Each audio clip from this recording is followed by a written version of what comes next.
Words!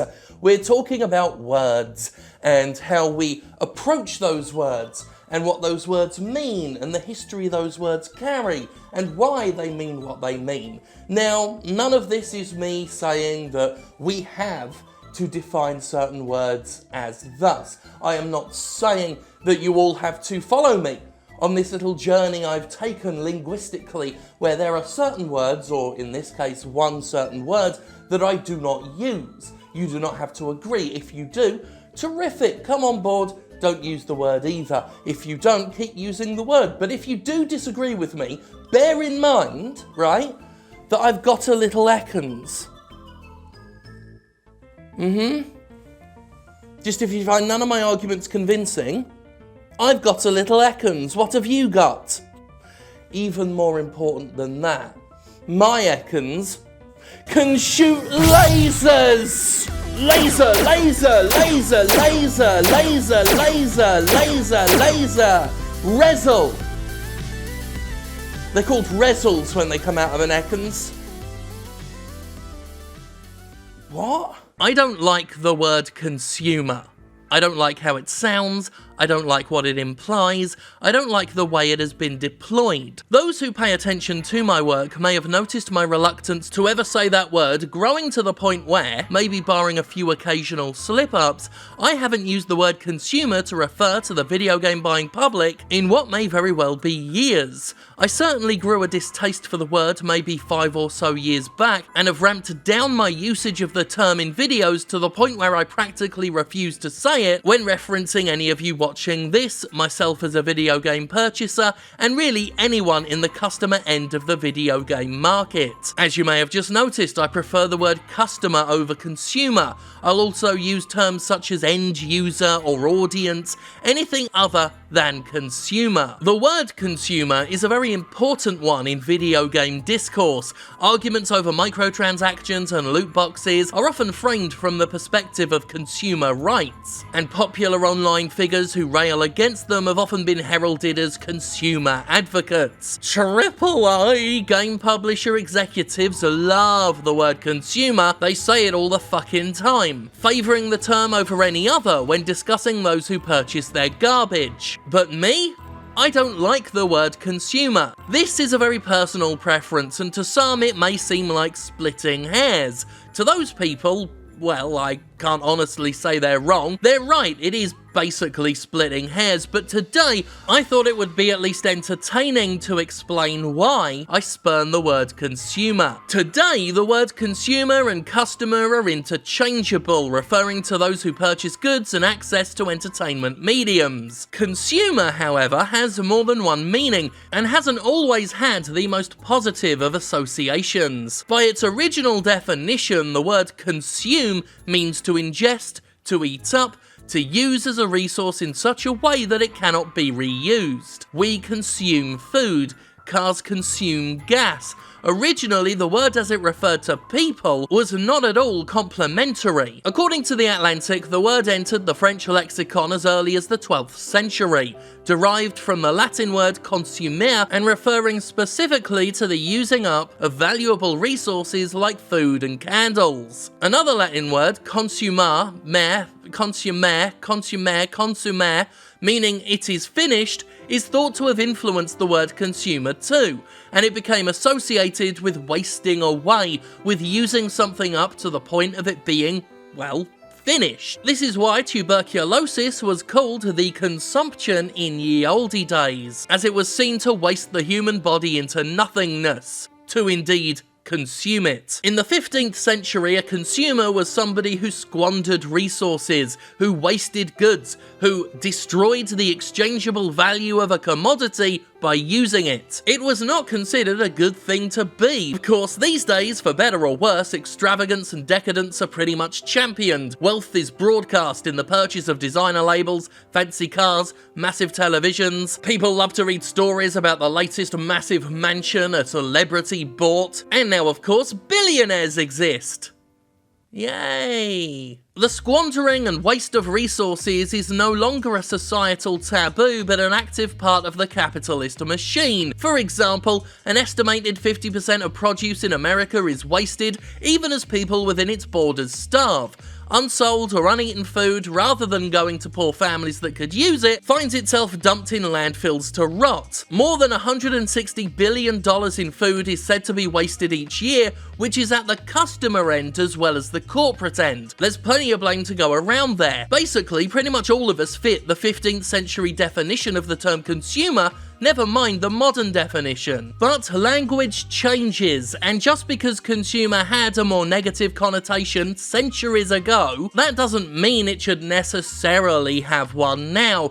Join the Dark Order. Consumer hasn't been a dirty word for decades, not since consumer culture became a core American value in the 1920s, when post-World War I prosperity unshackled people from a need to scrimp and save, and allowed them to treat themselves with regularity. In the years following the Great War, earnings were on the rise, giving regular folks a more disposable income than they'd ever had. With Henry Ford's oversight, car line assembly had reached such efficiency that the automobile was highly affordable, and goods such as clothing, makeup, radios were accessible to the majority, no longer pure luxury. Electricity was expanding to more and more homes, upping the quality of life, and alongside all these advancements, the advertising industry exploded. Now, there was a sinister side to this growth of consumerism, as corporations of the time realised they'd get in trouble for simply giving people everything they needed. If people got everything they needed, why, they'd stop buying things. You can't sell new things to the person who has everything. So it was that companies shifted toward a more psychologically manipulative way of encouraging people to spend their money, encouraging them to become consumers by getting them to buy things they didn't need for reasons far beyond necessity. It became all about getting people to spend their money on desires, stuff they lusted after, not what they actually needed. As Paul Mazur of the notorious banking firm Lehman Brothers put it, "We must shift America from a needs to a desires culture. People must be trained to desire, to want new things even before the old had been entirely consumed. We must shape a new mentality in America. Man's desires must overshadow his needs." To want new things even before the old has been entirely consumed. Now there's an attitude that's prevailed today, isn't it? For those waiting for video games to be mentioned, here's definitely where we can mention them. After all, this is the entire mentality of video game series with annualized sequels. Wanting the new before we're done with the old, because we always know that a new Call of Duty is just around the corner. It's the entire mentality of downloadable content and microtransactions. These days, publishers that have just sold you a video game are trying to get you excited about spending even more money on it. Here's some virtual currency, here's some day one DLC, here's a fucking season pass, you just bought something but look at what's to come, look at what else you can buy. And common is the story that a sequel to a game is being talked about even as the current game has just hit shelves. Outside of games, this attitude is the point to all those big movie franchises. It's the very reason that post-credit scenes in the Marvel Cinematic Universe films are such headline-shattering news. We don't have time to even think about the movie we just watched because they've already got us hyped for the next one. What a great Avengers film! Oh wait, Captain Marvel! Oh shit, look at that Spider-Man film! And is that a Loki TV show I see before me? Shut up about Marvel though, because the Mummy has kickstarted Universal's Dark Universe, and that's gonna set the world on fire!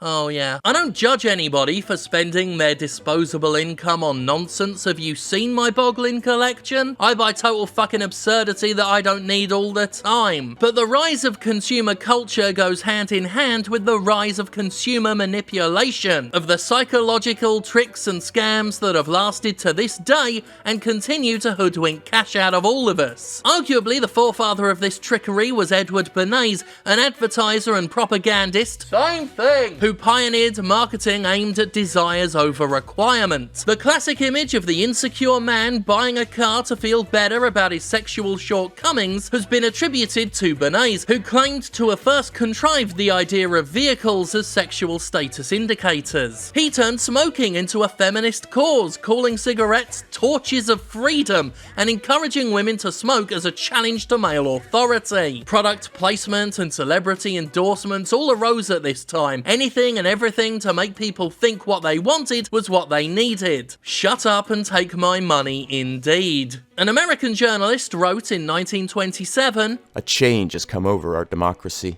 It is called consumptionism. The American citizen's first importance to his country is now no longer that of citizen, but that of consumer." So whether you think the word is fine or not, the word and the very notion of consumerism has got, shall we say, a bit of a checkered history. The word customer, however, is not only historically cleaner, but speaks closer to the heart of my issues with the word consumer. The old online etymology site traces customer to the 14th century, defining it as one who purchases goods or supplies, one who customarily buys from the same tradesman or guild. In a more general sense, it refers to a person with whom one has dealings. Now, I'm going to give you a moment to look at that definition and guess the word within it that leaps out most to me. A person with whom one has dealings. A person. Yes, some actual fucking humanity up in this shit. I like the word dealings as well, as it suggests action, and that's the utter raw core of my argument here. What I like about the word customer is that it implies so much more agency than the word consumer. Customer is more focused on the transactional nature of our place in the market, what we do, how we act, bringing with it a sense of exchange, of equivalence. The business offers something, we purchase it. Consumer, meanwhile, is a much more dehumanizing term, in my opinion, putting us in a passive role of something that just, well, consumes stuff. I feel like it removes our sense of agency in a transaction, relegating us to the job of sitting down, shutting up, and ingurgitating content. A customer is someone a video game publisher has a dealing with. A consumer is a gaping maw that a publisher shovels product into. While the basic words mean the same in a modern context, the imagery they conjure is very different in my mind, and I think it's no accident that the word consumer has seen more and more use over time, while customer, audience, or end user has withered away. Those latter two terms are also a lot more humanizing than consumer. Audiences participate in an event by viewing or listening. End user has the word use in the term, a suggestion of activity. When I think of the word customer, I think of a person with money to spend and an eye for a deal. When I think of the word consumer, I think of cattle mindlessly grazing in a field. And as we've discussed on the Jimquisition before, game publishers most certainly view you as brainless cows to be herded into a paddock and used to fuel their ridiculously explosive market growth. They already use inhuman terms to refer to you. The big spenders on their in-game economies are whales, the middling spenders are dolphins, and the rest of you are disregarded as little fucking minnows. Their words, not mine. Game publishers want blind loyalty and unquestioning spending. They don't want us to challenge them, or doubt them, or pursue agency. They want us to consume,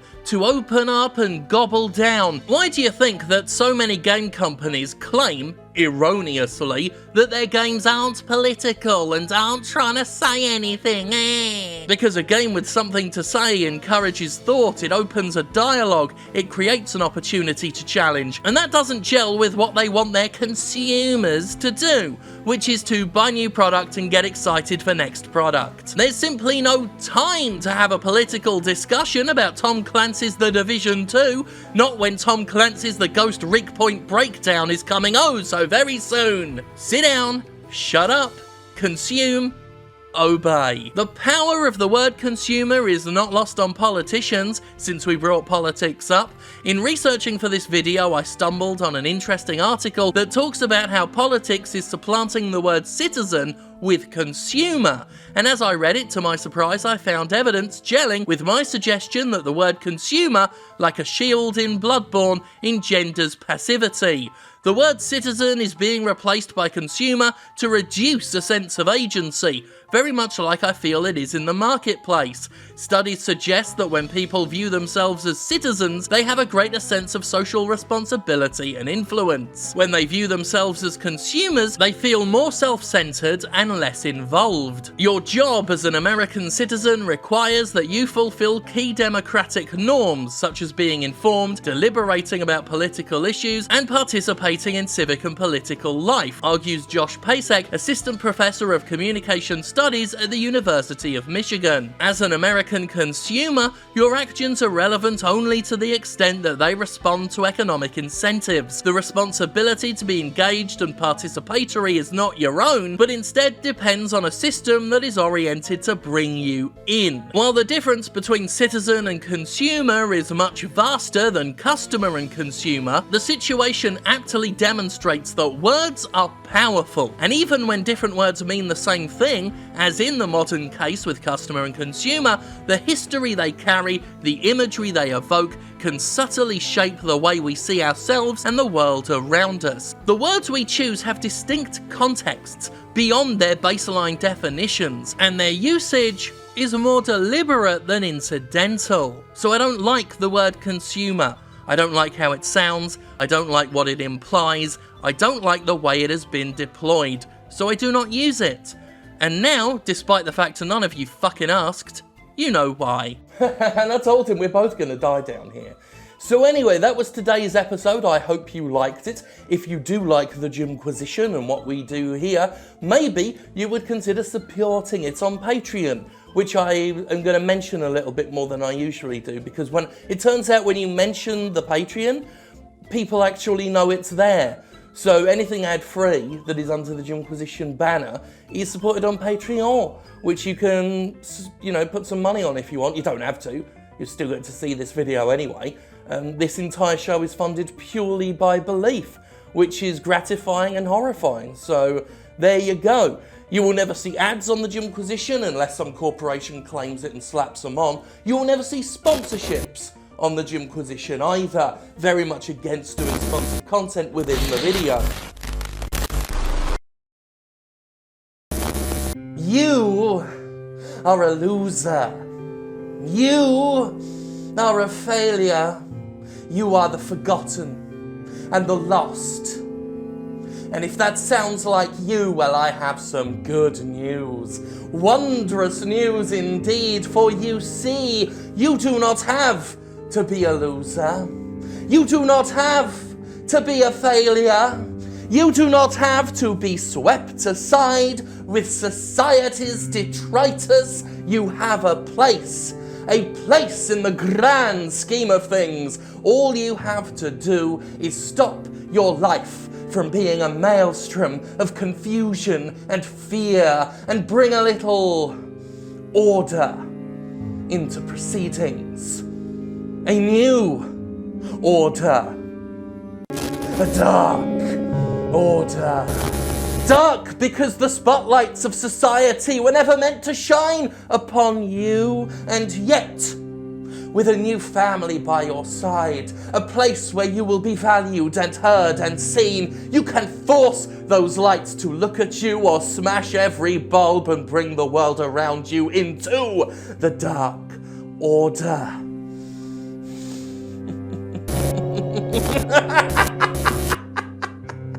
If you'd seen the things that we've seen, if he'd shown you the things that he's shown us, well, you'd have joined already.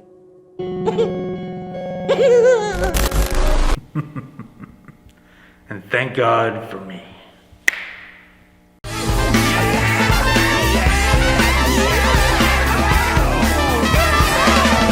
Everybody's thinking about me.